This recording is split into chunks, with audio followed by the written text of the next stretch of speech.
बिस्मिल्लाहिर्रहमानिर्रहीम। अस्सलाम वालेकुम नाज़रीन, मैं हूं आसिम नसीर और आप देख रहे हैं हमारा यूट्यूब चैनल आसिम सीरीज। नाज़रीन, मेरे साथ मौजूद है मशहूर और मारूफ एस्ट्रोलॉजर, बिजनेस कंसल्टेंट और इस्लामिक स्कॉलर मोहम्मद उसामा अली, जिनका नंबर हमारी स्क्रीन पर मौजूद है। आप रब्ता करना चाहते हैं तो नीचे दिए गए नंबर पर रब्ता कर सकते हैं। इसके अलावा जिसने अभी तक हमारे चैनल को सब्सक्राइब नहीं किया तो बराए मेहरबानी हमारे चैनल को सब्सक्राइब भी कर दें। अस्सलाम वालेकुम उसामा साहब, क्या हाल है, कैसे हैं आप? जी, वालेकुम अस्सलाम, मैं खैरियत से हूँ, आप सुनाएँ? अल्लाह ताला का बड़ा करम है उसामा साहब। उसामा साहब, हम अपने देखने वालों को जो नया अभी हमारे नए देखने वाले हैं, पुराने लोग तो जानते हैं कि आपकी पेशन गोइयाँ जो हैं वो दुरुस्त साबित होती रहती हैं। बहुत बड़ी-बड़ी पेशन गोइयाँ आपने की हैं, खान साहब की गिरफ्तारी की, सेहत के मसाइल की, इमरान रियाज़ खान के हवाले से एक पूरी तवील फ़हरिस्त है। वो हमारे यूट्यूब चैनल पे अगर आप चाहेंगे देखने वाले आसिम सीरीज़ पे जाके देख सकते हैं। एक पूरी तवील फ़हरिस्त है। हम आपके साथ गुज़िश्ता 1 साल से व्लॉग कर रहे हैं और आपकी बेतहाशा पेशन गोइयाँ दुरुस्त साबित हो चुकी हैं। इस साल भी आपने बड़ी-बड़ी पेशन गोइयाँ की जो कि दुरुस्त साबित हुई। आपने नवाज़ शरीफ साहब के बारे में कहा था कि लाडला रोएगा, उनके हाथ कुछ नहीं आएगा, वो भी हमने देखा। एक तवील फ़हरिस्त है, अगर हम बताना शुरू करेंगे तो एक पूरा व्लॉग उसके ऊपर हो जाएगा। लेकिन अभी आपने रिसेंटली एक बहुत बड़ी पेशन गोई की थी कि पाकिस्तान के अंदर अंदरूनी इंतशार तो है, लेकिन आप बॉर्डर साइड पे भी देखेंगे कि कुछ इस तरह के मसाइल पैदा होंगे और रिसेंटली हमने देखा कि अफ़गानिस्तान की तरफ से इस तरह के मसले पैदा किए गए और पाकिस्तान ने एयर स्ट्राइक की अफ़गानिस्तान के अंदर। तो बॉर्डर साइड भी हमने देखा कि वहाँ पर मसले पैदा हुए हैं, पाकिस्तान में अंदरूनी इंतशार ऑलरेडी है और ये आपकी पेशन को दुरुस्त साबित हुई है। जंगों का सीज़न है, आप पहले भी कह चुके हैं और आपने अनाज ज़ख़ीरा करने के हवाले से भी कहा था। तो मज़ीद आप आगे का मंज़रनामा क्या देख रहे हैं? बिस्मिल्लाहिर्रहमानिर्रहीम, अल्लाहुम्मा सल्लि अला मुहम्मद व अला आले मोहम्मद। आसिम साहब, बॉर्डर साइड से तो ये आपको जैसे उस वक़्त आपको बताया था कि हम अभी तक उसी सूरत-ए-हाल में हैं और ये भी तवील हो सकती है। और ये भी आपको बता चुका था, आप शायद अगर ज़हन पे ज़ोर दें कि मैंने कहा था कि ये आया तो इधर से अटैक, वो आया तो इधर से अटैक। तो ये वो वाली पूरी हुई है। अब वो नाज़रीन जो रेगुलर व्यूअर्स हैं बस वो समझ जाएँगे, क्योंकि वो तो हमसे ज़्यादा याद रखते हैं कि किसके आने पे किधर से अटैक मैंने प्रेडिक्ट किया था। अटैक तो है, मतलब डेफ़िनेटली हम जंग में जाएँगे बॉर्डर साइड में, इसमें कोई वो नहीं है, मतलब कोई दिन ही है बस जितने गुज़ार लें। तो इसलिए ओवरऑल तो सूरत-ए-हाल ऐसी ही है। और आप बताएँ ना, इस टाइम अगर किसी ने उस दिन भी गंदुम ली होती जिस दिन मैं कह रहा था, तो उस दिन 5,000 या 5400 की थी। तो आज 7,000 की होगी, 7,200 या कुछ, खैर मैं शायद इलाका चेंज हुआ है तो आई डोंट नो, लेकिन बहरहाल जो मैंने खबर मिली कि 7,200 या 7,000। तो अब बताएँ, ₹1500 मन का तो फ़ायदा हो जाना था। वो तो अब ज़्यादा ही गरीब आदमी को भरना है ना, लेकिन अभी सब्र करें, मतलब अभी तो सब्र करें, इस दफ़ा सूरज नहीं निकला, डे लाइट पूरी नहीं हुई तो गंदम की औसत भी जो एवरेज है वो वैसी नहीं आएगी, यील्ड हिट होने के चांस हैं। और इकोनॉमिक क्राइसिस तो जूँ का तूँ है, उसमें तो कोई कमी या वो नहीं, उसमें ज़्यादती तो हो सकती है, कमी वाक़ई नहीं हो सकती। इसलिए जंगें तो हैं ही हैं, मुआशी तंगी भी है, सब कुछ है। और इसमें इतनी रोने-धोने की ज़रूरत नहीं है, ये हमारा अपना कमाया है। हम कोई एक एक चलें, मतलब एक सपोज़ कर लें, अभी इज़राइल आ जाए और हम खुदा के हज़ूर पेश हो जाएँ, अभी, तो क्या लेके गए हैं? क्या किया हमने? क्या परफ़ॉर्मेंस है? तो मतलब अब तक की हमारी बहस, इंडिविजुअली चलें, हर बंदा अपना ही सोचने लग जाए कि जी मैंने ये किया है। इज्तिमाइयत में कोई काम किया, चलो जी इंडिविजुअल तो उसने बड़ी तरक्की की, बड़ा-बड़ा अफ़सर बन गया, बड़ा मिलियनेयर बन गया, या सबसे बड़ा ड्रीम यूके या अमेरिका जाके सेटल होने का पूरा हो गया। मतलब वो नई ज़ुबान एक्सेंट में सीखने का हो गया कि हम गोरों की तरह बोलते हैं, उन्हीं के एक्सेंट में खाते-पीते हैं। कइयों ने स्कर्टें भी पहन ली होंगी जाके, मतलब बेहतरीन। तो बात ये है कि ये सब कुछ हुआ, इंडिविजुअली आपने बड़ा ही एक्सेल कर लिया। इज्तिमाइयत में कोई बता सकते हैं कि इज्तिमाइयत में जिस कम्युनिटी में या जिसका पार्ट थे या जहाँ पैदा हुए, उसके लिए आपने क्या किया? उसकी डेवलपमेंट में, उसकी एक कलेक्टिव विज़डम में कोई कंट्रीब्यूशन? तो मैं समझता हूँ कि हमारा ये, मतलब ये हमारा क्या, अब अमेरिका से लेके ऑस्ट्रेलिया तक इकोनॉमिक क्राइसिस हर तरफ, जंगें हर तरफ, ये सारी बराबर। क्यों?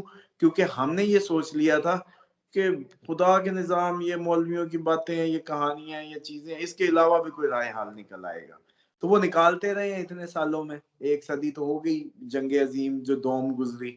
तो इन्होंने पूरी अपनी ट्राइयां मार के बड़े इंसानियत की एनजीओ पांडे को संभालते फिर रहे हैं, कहीं ये वो जानवरों को, हिरणों को शिकार पे पाबंदियां लगा रहे, इंसान गर्क होता जा रहा है, वो जलील होता जा रहा है, और ये जानवर बचाते फिर रहे थे बेवकूफ बनाने के लिए दुनिया को।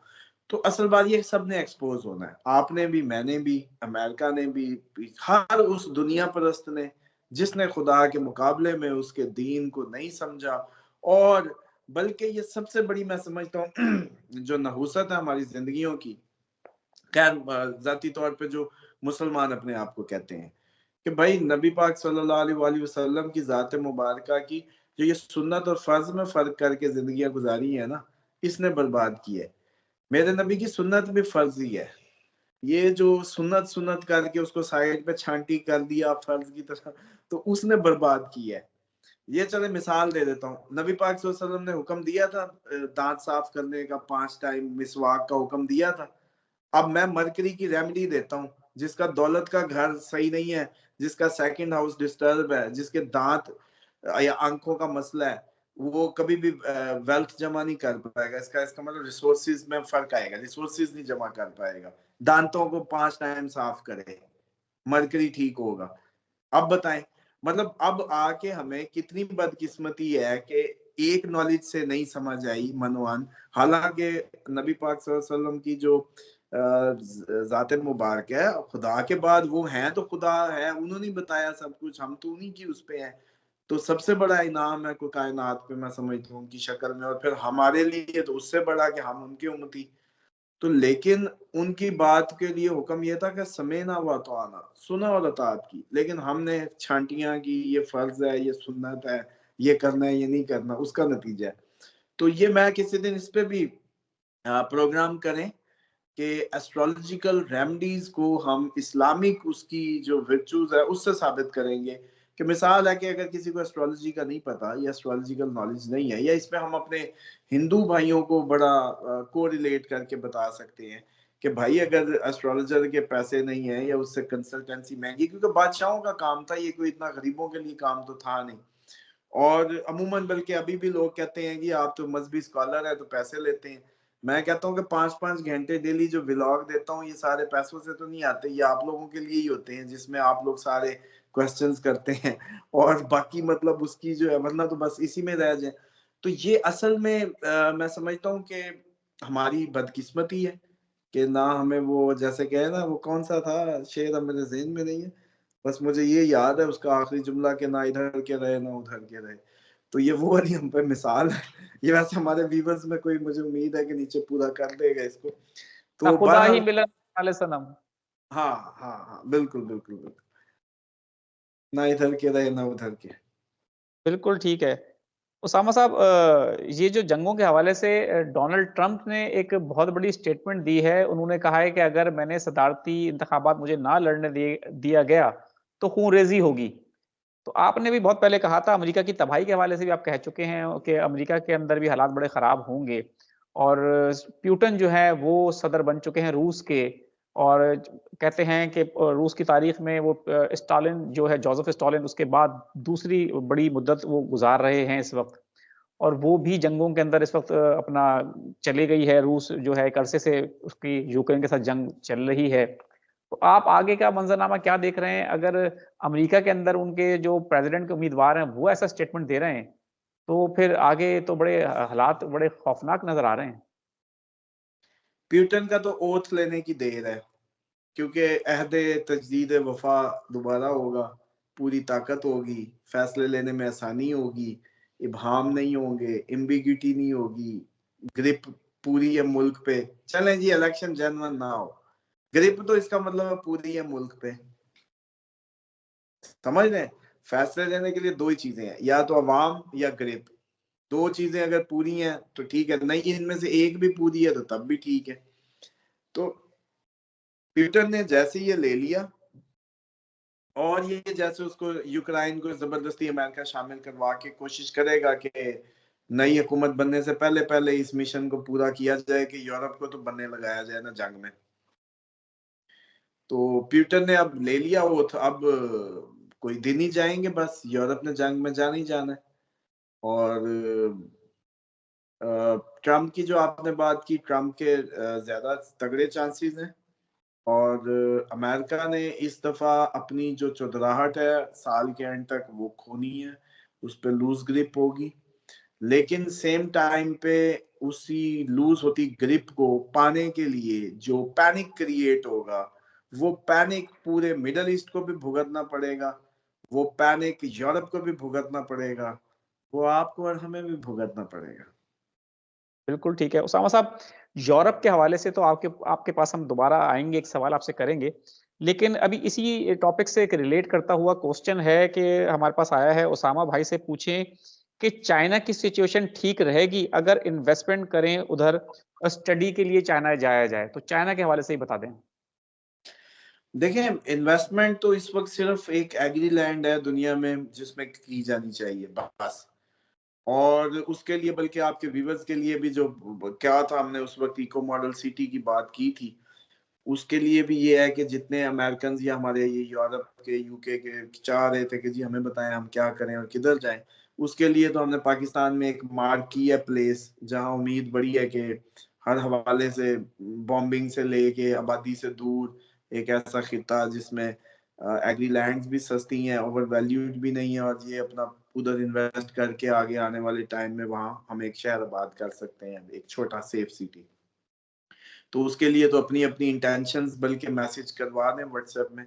बाकी ये है कि चाइना जो है, चाइना ने भी कौन सा बाहर रहना है, इस दुनिया से बाहर के प्लेनेट पे तो नहीं है चाइना, तो इसलिए जॉब के लिए जरूर जाएं।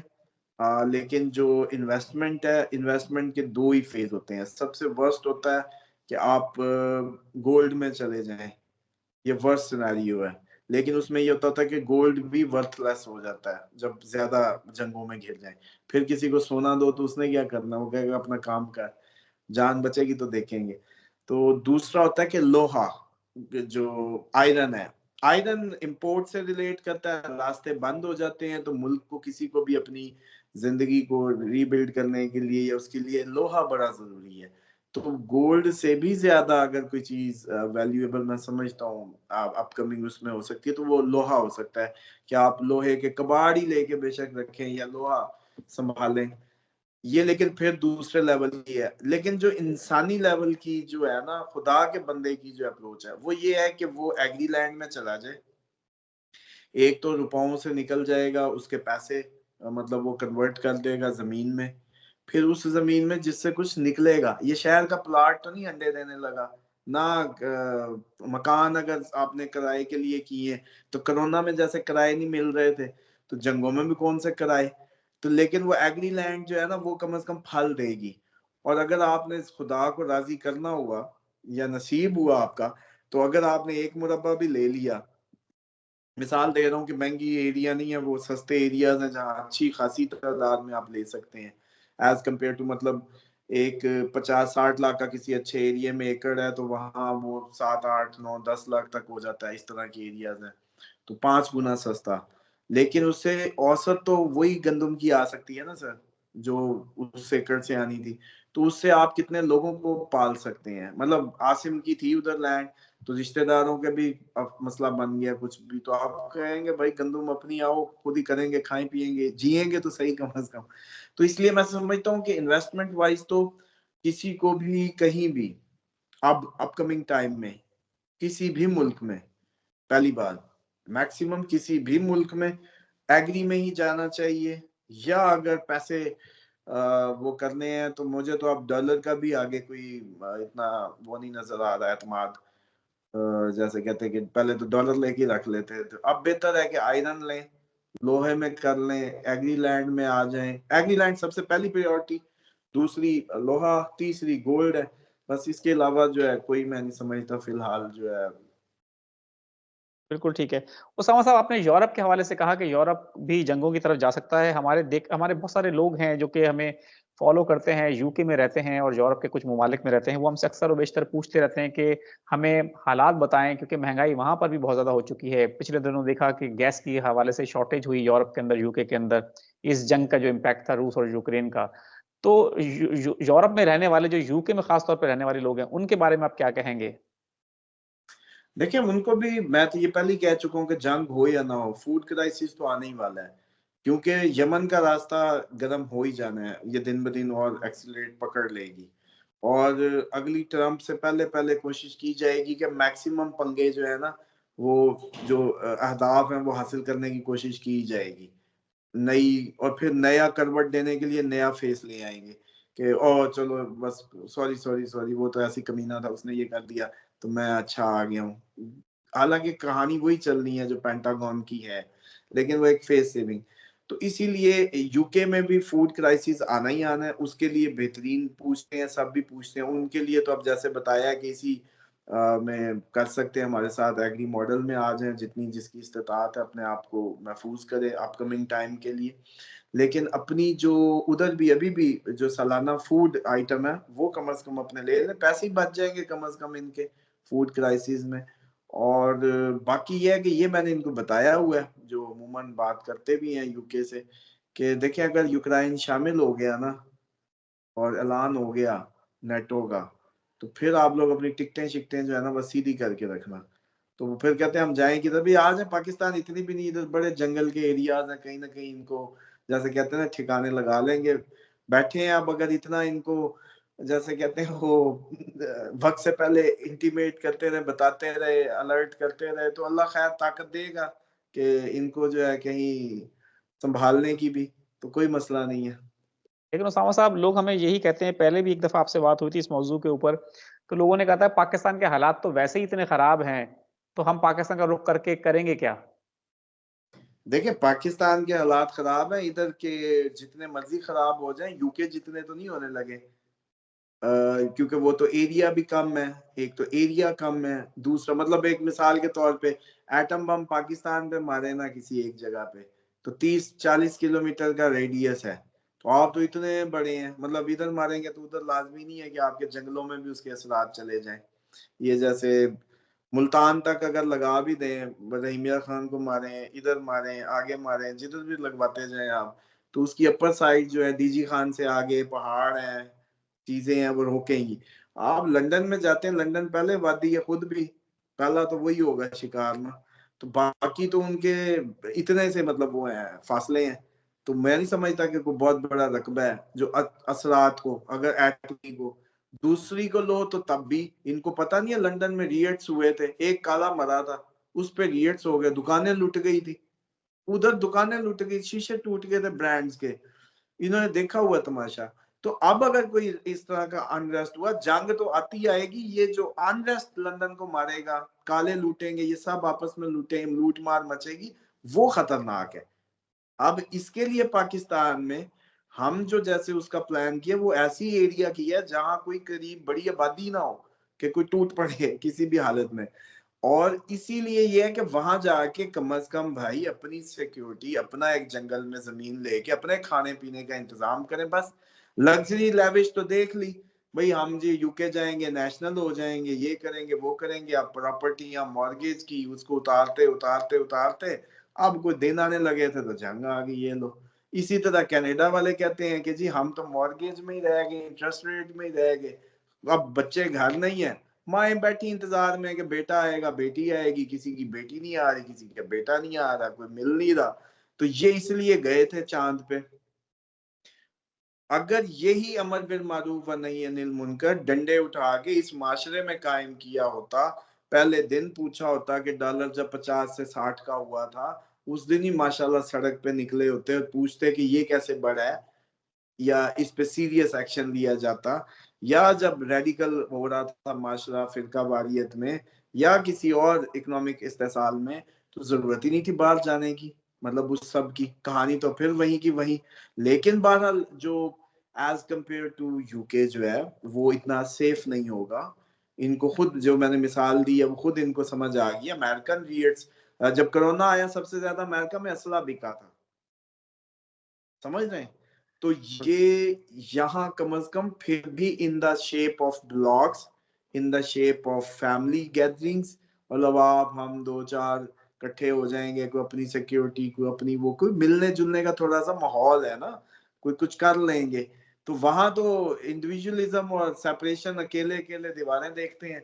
तो कुछ पता ही नहीं चलना। तो इसलिए है कि ठीक है, पूरी दुनिया ही इस सारे सीन को देखेगी, लेकिन यहाँ कम से कम एक तो जगह सस्ती में मिल जाएगी मरने की, दफन होने की। दूसरी ये है कि दफनाने वाले हाथ अच्छे होंगे, को गुसल-शुसल अच्छा बेहतरीन दे दिया जाएगा। कंपनी जैसे कहते हैं दम तोड़ते वक़्त हाथ अपनों के होंगे, बेशक गंदे होंगे। तो बहरहाल फीचर्स यहाँ as compare to their better है। अभी वो वक़्त नहीं आया। अभी तो जैसे ये अफ़गानिस्तान वाला हल्का-सा शुरू हुआ है, तो अब लोगों को मेरी बातें करीब-करीब महसूस होने लगी। मैंने कहा था ना ये ज़रा अप्रैल, मई गुज़रने दें, इसके बाद ये मेरी बातों को यूँ कान लगा के सुना करेंगे। तो वो वक़्त जैसे-जैसे आगे जा रहे हैं, ये ये सब देखेंगे तो इनको महसूस होगा कि अब मेरी बातें मान लें। तो कोई मसला नहीं है, हर चीज़ का अल्लाह ताला ने जैसे कहते हैं एक ड्यूटी दी है बेस्ट स्पिरिट में, नियतन खालिसतन। जब भी प्योरिटी से कोई किसी के लिए सोचेगा या करेगा, उसमें कामयाबी भी है, उसमें रास्ते में, उसमें जैसे कहते हैं खैर भी है। बिल्कुल ठीक है। बहुत-बहुत शुक्रिया उसामा साहब हमें वक़्त देने के लिए। नाज़रीन, यहाँ हमारे व्लॉग का वक़्त खत्म हुआ। अगर आपको हमारा आज का व्लॉग अच्छा लगा तो उसे लाइक करें, शेयर करें अपने दोस्तों में और हमारे चैनल को सब्सक्राइब भी कर दें।